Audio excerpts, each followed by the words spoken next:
Hey listeners, it's producer Alex just coming in to say that this is part 4 of our interview with Ed Best. We cut these up into multiple pieces, so we didn't record intros and outros for a few of the episodes. So this is me coming in to say, welcome to the episode and let's get started.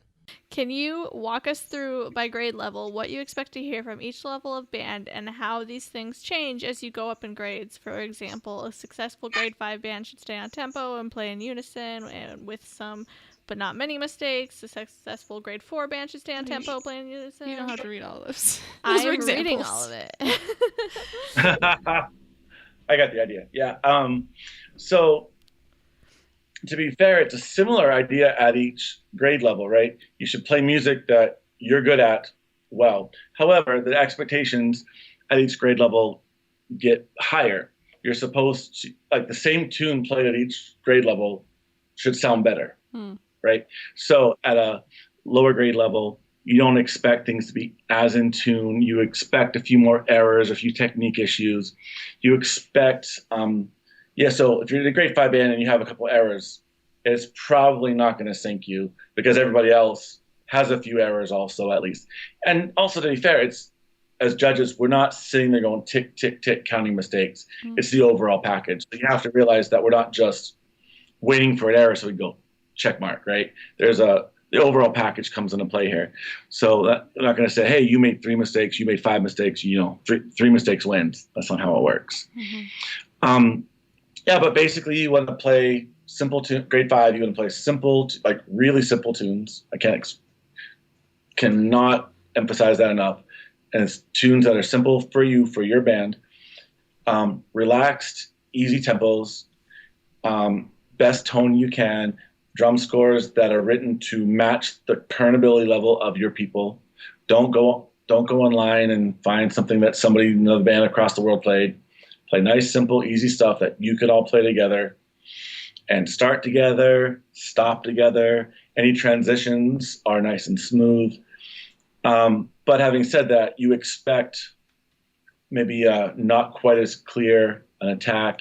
You expect maybe a fuzzy cutoff. You expect a little bit of fighting between the sections on transitions within reason. And that's normal. Obviously, you want to have all those things. Grade 4, obviously, you want to get rid of some of those errors. You want to still stay with music that you expect to be within your ability level, but you expect the ability level to be a little bit higher because you're now more experienced, right? So again, it's unique to each band. At this point, you should have really good cutoffs. At this point, you should have way better attacks. Transitions now get more complicated because you're doing full-on, time medleys. Now there seems to be an unwritten expectation you have to do strass bays and reels and jigs. Remember, there are plenty of strass bays and reels and jigs, and this is coming from I've talked to piping judges. There's lots of them that are relatively simple. They would rather hear you play those. They don't want to hear you play a super hard jig that you heard Field Marshal play at the Worlds last year because there's lots of them. They also don't want to hear you play a super hard jig you heard Field Marshal play and strip it down. They would rather you just pick a different tune. As far as the drumming goes, I'm cool with you playing whatever drum score, again, that you're comfortable with, because I don't know what it used to be. That's the thing that the piping and drumming is different on, right? You watch the piping judges, they're all sitting there fingering along. They know what you're about to do next. If you miss a bit, like, they took that out. I don't know what you used to do. I just know what you actually did. So it's important for the drummers to remember that. It's the drumming judges don't know what your original plan was. They just know what you actually played. They don't know there used to be a flam there. They just know it was a good triplet. It's okay. But having said that, they expect really good transitions. You need to have the tempos and the feels set for every transition you make. And if you can't, my expectation is if you can't do it, again, don't do it. There's no requirement to play strass bays and reels and jigs and hornpipes in a grade 4 medley. You play whatever tunes you are good at. I have seen grade 4 bands win with all marches and slow airs because they play phenomenal. Then there's like, we're not ready for a jig. It's like they're trying to keep up with the Joneses. You don't have to. Again, in the background, you're probably working on some, but you don't have to, right? Of course, in grade 4 there is the MSR. So there you have to play a Strathspey and reel. Keep it simple, keep the feel going the best you can there. But as a grade 4 level, the judges are realizing this is probably the first time many people in that band are playing a Strathspey or a reel. Mm-hmm. Completely different than playing a march, especially the Strathspey. Oh my goodness, that is. I've heard so many bands come out there playing their march to their MSR, whatever grade level, and you think, wow, why are they in grade 4? They should be in grade 3. They sound fantastic. Then they hit the Strathspey, you go, that's why. It's, and I'm not picking on it. It's just hard. It's really hard. If you ever hear somebody compare a Strathspey to anything else, they're wrong.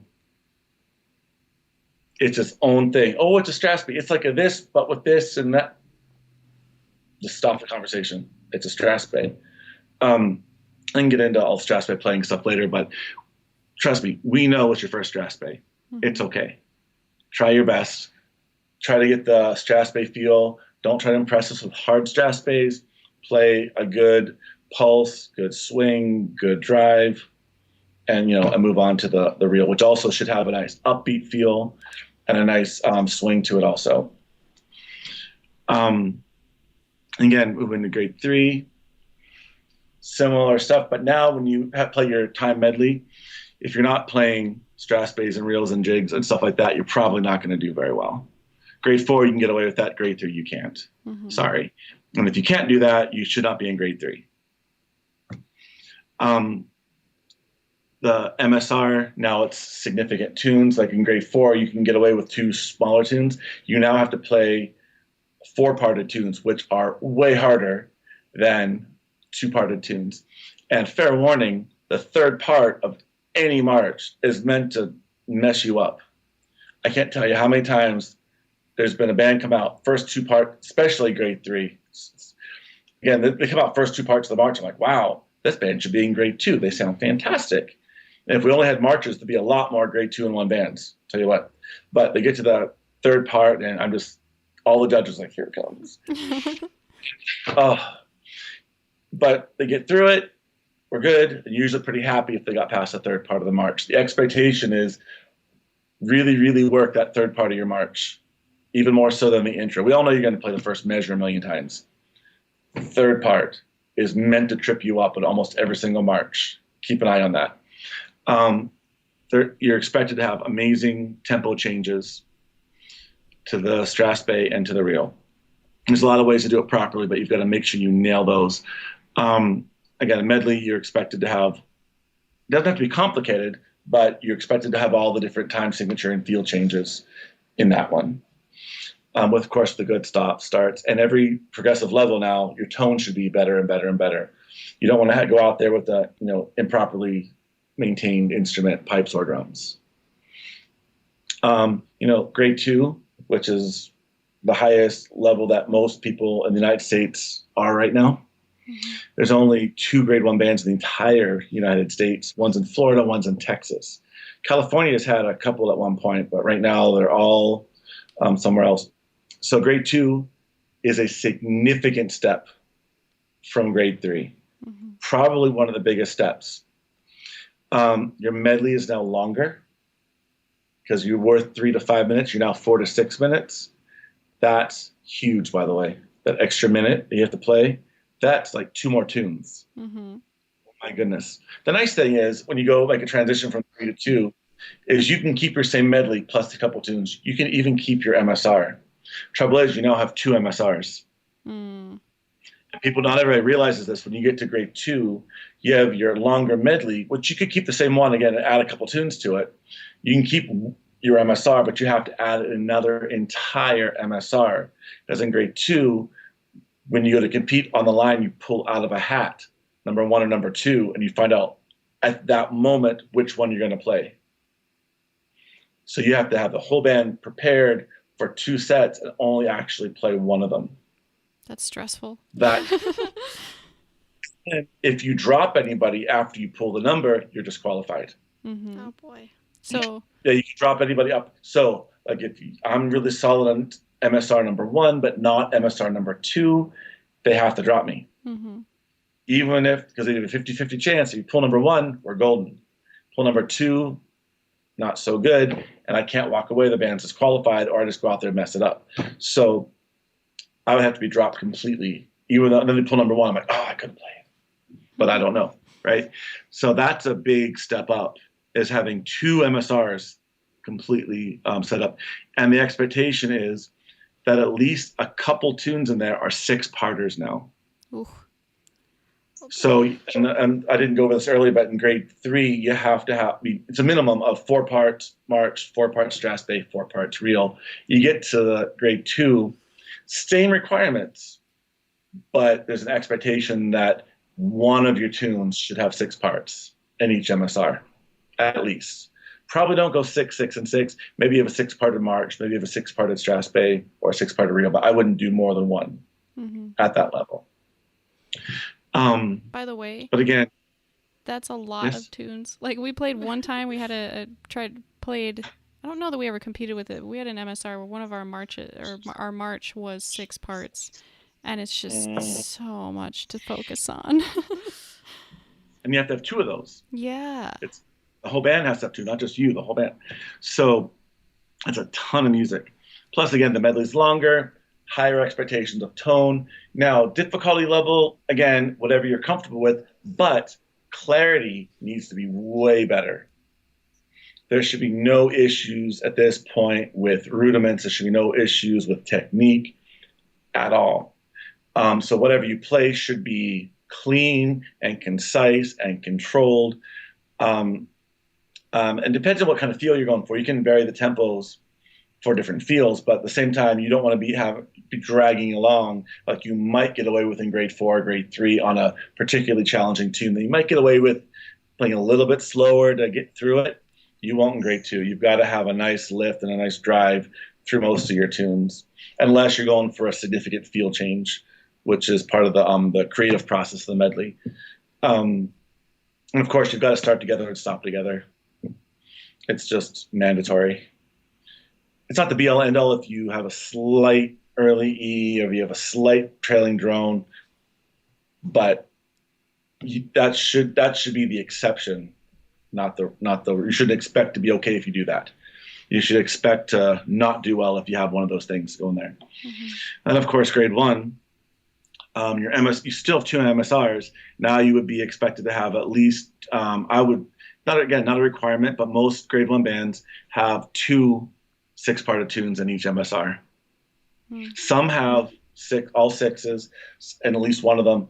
There's even some tunes that are 8 parts, and a really good top-level band will put at least one 8-parted tune in each MSR. It's a lot of music. That's like playing tune. 2 reels in a row, you know? So much tune. It's crazy. But again, you're expected to play a bit more music. The biggest expectation is you play well, you play musically, but you want to show off that you deserve to be in grade 1 a little bit. Same thing with the drum scores. Again, you play what you're good at, but by the time you're in grade 1, you should be good at a lot of things. So, it's very much about musicality, being in tune, playing well together. Now, also in grade 1, you now have a second medley. And then both medleys have to be 5 to 7 minutes. Oof. So we just added another minute to the medley and added a second medley. So there's a lot. Again, the volume of music in grade 1 is significant. And of course, you're expected to have flawless technique and execution and high levels of musicality throughout the entire performance.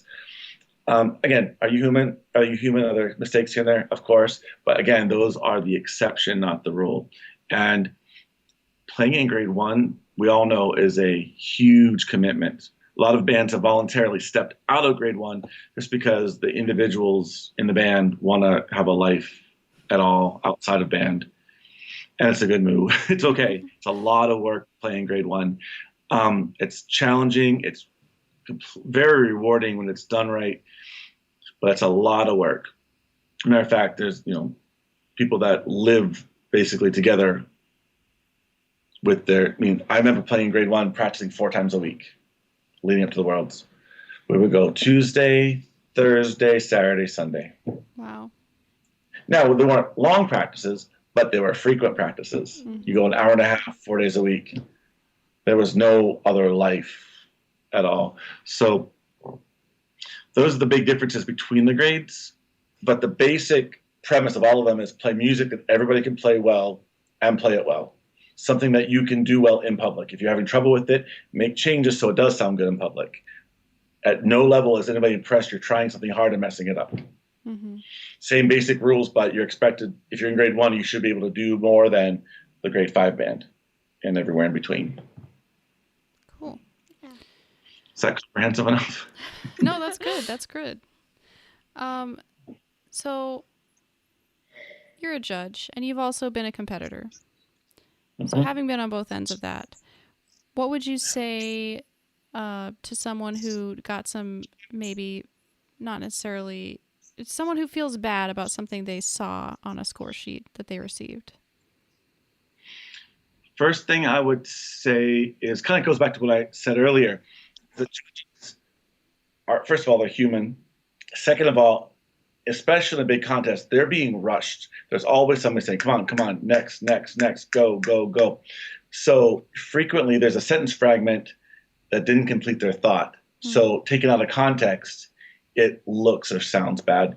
Usually most judges aren't trying to insult you or make you feel bad about anything. They're trying to be honest, give good, critiques. But remember that they're going to have misspelled words and sentence fragments and incomplete thoughts. You have to kind of read between the lines and understand what they're trying to tell you, realizing that they listen to a 5-minute performance, have 2 minutes to write a sheet, and then the next band's on. It happens all the time. So you have to write down some of what you heard, but not all of it. And sometimes a couple thoughts do get lost in there. So realize that. So if you see something that makes you feel bad, I don't know any judges, I've never met one that is not thrilled to talk to the competitors after the contest. Most of them hang out at the piping and drumming tents for the express purpose of being there in case somebody does have a question. I've taken questions from the winners, from somebody who got last place, and I never back off. If I write it, I own it, right? If I wrote it, I heard it. That's actually one of the things that we're taught in judging class, I guess, for lack of a better word. Don't go out on a limb because limbs tend to break. Like if you're not sure, don't write it down. Just let it go. Talk about something else. If you're not 100% sure, let it go. So if I wrote it, I heard it, and I meant it. So I'll own it. If I gave him last place, I own it. And I'll tell them why I gave him last place. And I go, oh, okay. They walk away and they understand. So most of the time, just go talk to them and find out. The judge is usually there to try to help you. And sometimes, cherry coating it doesn't help. Like you need to work on this, and this. And it's hurtful sometimes to get a list of things you need to work on, but look at where they're coming from. They're coming from an area of, here's what you need to work on. I'm giving you a list, a comprehensive list that you can go check off and go home and work on. They don't always have time to make it all flowery and make you feel good about it. They don't have 20 minutes to write a nice little poem next to it, but you have to take it how they intended it. They're not trying to pick on you. 99 times out of 100, the intent was to be helpful. And if you're not sure of something, always go talk to them. 100% go talk to them if you have any questions in any regard on your score sheets. I know when I'm judging, I'm always around just in case that somebody has a question. And I'm pretty on that. Sorry, I was just going to say, only talk to them because it's against the rules to fight the judges. And you would know that if you listen to our Wispabo rules episode. So judges are safe, contestants are safe, no punching. No punching, no kicking. No, nothing. None of that. You could absolutely discuss it, but you can't argue with them. Yeah. No. And actually, and it was interesting because nobody can overturn a judge's decision. You could disagree with it, but you can't overturn it. There's 0 people on the planet who can overturn a decision I made as a judge. So it's useless anyway. First of all, it doesn't work. It doesn't help. But if you come at it with the approach of asking a question and learning from it, great example. And actually, the guy that, if he hears this, he'll know I'm talking about him. It actually has a positive ending. It starts off kind of rough, but has a positive ending. I was a relatively new judge, and I was judging a band, and they came out and I made some kind of negative comment about their role quality or something. And so the band got the score sheets, came up to me, the lead drummer comes up to me, and I'm good friends with him to this day. So again, it has a happy ending before anybody thinks this is bad. He goes to me, you're the third judge to tell us the exact same thing about our roles. I'm thinking, let that one sink in for a second. I didn't say that out loud, but what I said out loud was, I think not all of us can be idiots. And he goes, no, I get that. The point was, you're the third one to tell us. I don't know how to fix it. Can you please help us? Okay. So it sounded rough at the beginning, but the end of it was, so we grabbed some practice pads and went over to a picnic bench and discussed it, and he figured it out. So it was a really odd start to the conversation. I'm thinking, if I'm the third one to tell you the exact same thing, I'm about sick and tired of hearing this. Yeah, because believe it or not, I didn't nobody called me and said, hey, when you hear band ABC, make sure you comment about their roles because that's terrible, and I want to make sure I look good. That doesn't happen, right? I mean, because they might have fixed it by then. They might have had a bad day and then they fixed it or whatever. So he came to me, but he came to me with an actual help me question. I was totally cool with that. And again, we're good friends to this day. And it was a really positive outcome because he thought to ask the question, right? He was a bit upset because he got the comment and he didn't know what to do about it. So we talked. It was great. Nice. So always do that. Maybe start the conversation differently, but say, hey, I don't understand what you meant about my roles. Can you please help me? Sure. Nice. Or, So what would you tell someone that's nervous about their first solo or pipe band competition? I know. It's nice when somebody's nervous because I know they care. So I don't mean it's nice that they get nervous. I mean, I know if they're just whatever, blah, blah, blah, let's get this over with. In general, that means they're not really caring about the competition. They want to do well. They care about it. They care about all the aspects of it. So they want to dive in. What I tell them is whether you have the worst performance today or the best performance today, the ground is not going to open up and swallow you. The sun is still going to come out tomorrow. I'm not going to sing, but no matter what happens, the world is going to continue on just the same. And all of us have amazing days. All of us have horrible days. So I've had days where I was in a grade 2 soloist at the time, and I was practicing for my solo competition. I have never sounded so good in my life as I thought at that moment. I was under this tree playing, relaxed. The birds were singing, rainbows were coming overhead, unicorns ran by. It was fantastic. And then I got on the field, and halfway through the Strass Bay, I couldn't remember how it went. I just started tippity-tapping through. I got dead last. Yeah. But you know what happened after that? Nothing. Drank some wine and cried. There was no negative consequence other than I didn't get a medal. Nothing happened. Nobody yelled at me. Nobody was disappointed in me. Nobody was mad at me. And also, it didn't. I was waiting for it, right? But nothing happened. So I'm like, all right. I've won a bunch, so I didn't win that one. Yeah. And I went back and practiced. The next time I was way better prepared. It's a really good lesson to have a bad day. So if you're nervous, just relax and do the best you can. You show off the position that you're in today. Now, my feeling about competitions is, believe me, I'm competitive. I love winning, but only one person gets first place, and the rest of us have to suffer through somehow. And only one band gets first place. The rest of them, are we all failures if we don't get first? Of course not, right? So I always just go out there and don't worry about things that I can't control. The two big things you can't control as a competitor are what the judge is doing. The judge is a knucklehead, which aren't, to be fair, most judges are not knuckleheads. They're very smart, very intuitive people. But for the sake of argument, you can't control that. Nothing you can do about that. And plus, as we said, Nobody can change the results, even if they are a knucklehead. Mm-hmm. Secondly, you can't control the other competitors. If somebody just outplays me, good for them. Mm-hmm. Well done. If I play well and they just outplay me, I'll be thrilled for them. That's all you can do. And if I outplay them, then I win too. And you just have to go out there and show up the position you're in today. I don't play for medals. I like getting them, but I don't play for them. I play to be a bit better than I was last time. Mm-hmm. If you are constantly striving to be a little bit better than last time, the medals and trophies come. That's just the foregone conclusion to you always improving and improving, improving. I had this one guy was just like, I've practiced really, really hard all year. I've gotten better and better and better, but I'm still in 4th place. I said, you think you're the only one practicing? They're like, oh yeah, huh? It's like, yeah, you got better, positive, but so did they. Keep it up, right? Mm-hmm. Anyway, so I mean, if you use competition for what it's intended for, it's feedback, it's encouragement. There's a deadline that on a certain day at a certain time you've got to play.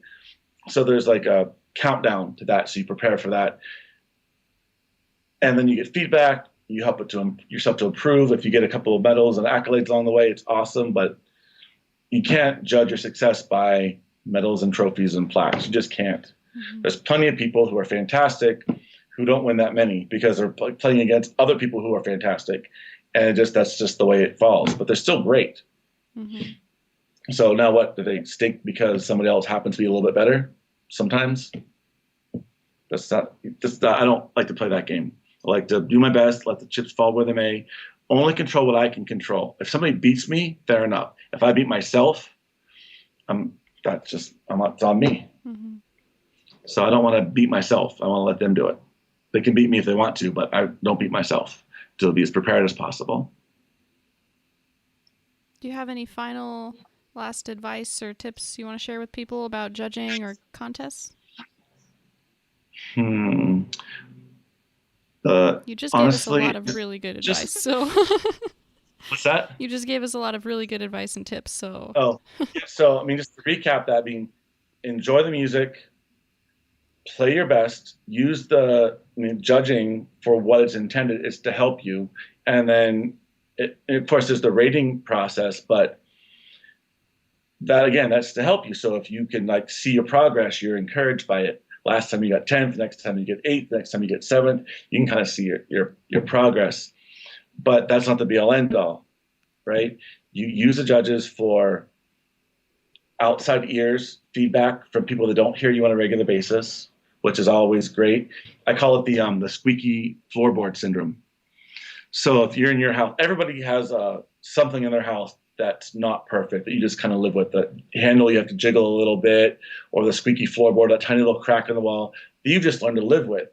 That's just the drawer that I have to jiggle. Now I come over and I jiggle I'm like, would you open this door? This is obnoxious. And you're like, oh, I guess I should fix that, right? But you just know how to jiggle it properly to open it. Same thing happens at band all the time. There's that thing that you just always hear that just kind of always there. That's the part we always mess up. Like, and you don't even think that after a while. But a judge goes, you guys are doing so well and you're messing that up? Come on. You think that's the part we always mess up. They're like, well, fix it. Like, time to fix your jiggly handle.